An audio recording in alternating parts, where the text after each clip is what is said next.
बहुत समय पहले की बात है। एक विशाल और समृद्ध राज्य में एक न्यायप्रिय और बुद्धिमान राजा राज करता था। लेकिन उसके मन में एक सवाल हमेशा उसे परेशान करता रहता था। सच्चे अर्थों में सफल और संतुलित शासन के लिए सबसे महत्वपूर्ण बात क्या है?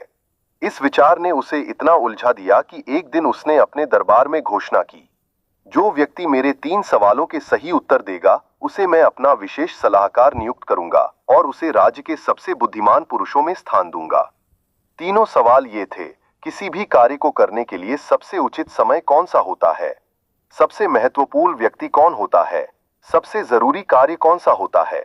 घोषणा होते ही राज्य के विद्वानों, पंडितों, संतों और शिक्षकों की भीड़ महल में उमड़ पड़ी। हर कोई अपने अपने उत्तर लेकर आया। पहले सवाल पर किसी ने कहा, सबसे उचित समय वो है जो पंचांग में शुभ मुहूर्त के अनुसार निकले। दूसरे ने कहा, राजा के मंत्री सबसे महत्वपूर्ण व्यक्ति होते हैं क्योंकि वे शासन चलाते हैं। तीसरे ने कहा, युद्ध जीतना सबसे जरूरी कार्य है, तभी राज्य सुरक्षित रह सकता है। राजा ने सबकी बातें सुनी, लेकिन कोई उत्तर उसके मन को संतोष नहीं दे सका। वो निराश हो गया, लेकिन हार नहीं मानी। कुछ दिनों बाद उसे पता चला कि जंगल में एक साधु रहते हैं जो बहुत ज्ञानी हैं और लोगों की समस्याओं का समाधान बड़ी सहजता से कर देते हैं। राजा ने सोचा, शायद वही मेरे प्रश्नों का उत्तर दे सकें।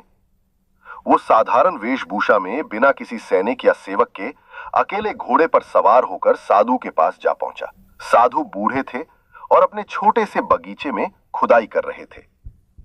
राजा ने हाथ जोड़कर कहा, हे तपस्वी, कृपया मेरे 3 सवालों का उत्तर दें।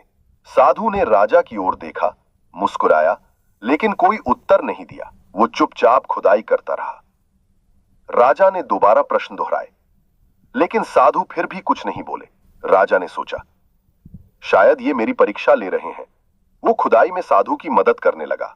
दोपहर तक वे दोनों मिट्टी खोदते रहे। सूरज ढलने को था। तभी अचानक एक व्यक्ति जंगल से दौड़ता हुआ आया। उसके पेट से खून बह रहा था। वो लड़खड़ाता हुआ राजा के पैरों पर गिर पड़ा। राजा और साधु ने मिलकर उसकी पट्टी की, उसे पानी पिलाया और रात भर उसकी सेवा की। अगली सुबह वो घायल व्यक्ति जागा और राजा को देखकर भावुक हो गया। उसने कहा, राजन, कृपया मुझे क्षमा करें, मैं आपका शत्रु हूं। आपसे बदला लेने आया था। आपने मेरे भाई को युद्ध में हराया था। मैंने तय किया था कि जब आप अकेले आएंगे तो मैं आपको मार डालूंगा। मैंने आपके पीछे घात लगाया था, लेकिन जब आप लौट नहीं रहे थे तो मैं खुद देखने आया और जंगल में घायल हो गया। लेकिन आप ही ने मेरी जान बचाई। अब मैं और मेरा परिवार जीवन भर आपके वफादार रहेंगे। राजा चकित था। जीवन का ये मोड़ अनपेक्षित था। अब साधु मुस्कुराए और बोले, राजन, आपके 3 सवालों के उत्तर आपको मिल चुके हैं। राजा ने पूछा, कैसे? साधु बोले, सबसे उचित समय वही होता है जब आप किसी कार्य को कर रहे हो। यही वर्तमान क्षण सबसे महत्वपूर्ण है, क्योंकि हम केवल इसी क्षण पर अधिकार रखते हैं। सबसे महत्वपूर्ण व्यक्ति वो है जो इस क्षण आपके सामने हो, क्योंकि भविष्य अनिश्चित है और हम केवल उन्हीं की सहायता कर सकते हैं जो हमारे पास है।